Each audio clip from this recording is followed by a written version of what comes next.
বিকৃত করে তাকে না রাখি। ভাইরা আমার, আয়াতটাকে শুনতে তেলাওয়াত করেছে, আল্লাহ বলেছেন ইয়া আইয়ুহাল্লাযীনা আমানু লা ইয়াসখার কওমুম মিন কওমিন আসা আন ইয়াকুনু খায়রান মিনহুম।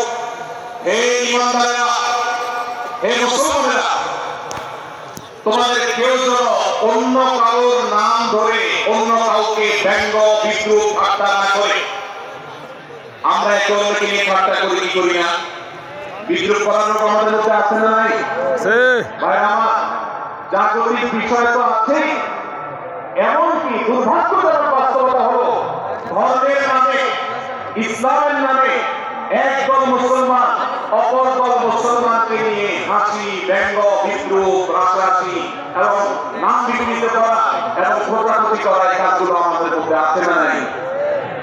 আমরা যারা ইসলামের খেদমত মনে করি, আমার ভিন্ন মতের ভিন্ন দলের মুসলমানকে খোঁটাখুটি করি, আমরা যারা আল্লাহর খেদমত মনে করি, ইসলামের সেবা মনে করে, দাওয়াতের কাজ মনে করে, ইসলাম প্রচার মনে করে, ভিন্ন মতে অন্য দলের মুসলমানকে নিয়ে ব্যঙ্গ বিদ্রুপ আর হাসাহাসি করি, তাদেরকে সোশ্যাল মিডিয়াতে, অনলাইনে, অফলাইনে তুচ্ছ-তাচ্ছিল্য করি, আল্লাহর শপথ করে বলছি এটা ইসলামের সেবা নয়, এটা হলো প্রবৃত্তির পূজা, এটা হলো আপনার নফসের পূজা, এটা হলো আপনার প্রবৃত্তির গোলামি করা, এটা আল্লাহর গোলামি নয়, এটা ইসলামের খেদমত নয়, ইসলামের বাস্তবতা।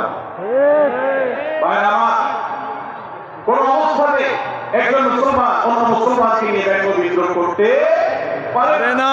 আমরা মুসলমান ভাই যদি কোনো ভুল কথা বলে, ভুল কাজ করে, আমি যথাযথ নিয়মে তাকে সংশোধনের চেষ্টা করব, সমালোচনা করার দরকার হলে সেটাও করবো, কিন্তু হাসাহাসি নয়, বিদ্রুপ নয়, ব্যঙ্গ করা নয়। আজ আমাদের তরুণদের মধ্যে এটা একটা আর্টে পরিণত হয়েছে। আপনারা রোস্টিং ভিডিওর কথা কম বেশি সবাই জেনে থাকবে। রোস্টিং ভিডিওর কথা আপনারা জানেন কি জানেন না? ভাইরা আমার, রোস্টিং ভিডিও নামটা দেখেন, অর্থাৎ কাউকে রোস্ট করা। আমরা মুরগি রোস্ট করার কথা জানি, এখন মানুষ রোস্ট করার সিস্টেম শুরু হয়েছে। একজন মানুষের কোনো ভুল কিছু পেয়েছেন, অবশ্যই আপনি সমালোচনা করবেন। আপনি একজন মুসলমান হিসেবে জানতে হবে কারণ ভুলের সমালোচনার মূলনীতি আছে, মূলনীতি আছে না নেই? কোরআন এবং সুন্নাহ বাতানো যে প্রিন্সিপাল, সেটাকে লক্ষ্য করে, সেটাকে আমলে নিয়ে, সেটাকে ধরে ধরে যদি আপনি সমালোচনা করেন, তাহলে আপনার এই সমালোচনা এটাই আপনাকে জাহান্নামে নেওয়ার কারণ হতে পারে।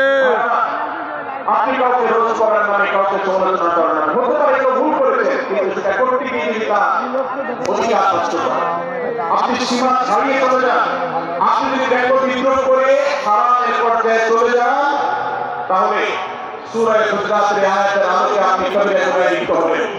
আমরা অনেকে আছি যে ব্যক্তিগত পর্যায়ে এই বিদ্রোহ করাটাকে আমরা কোনো বিষয় মনে করছি।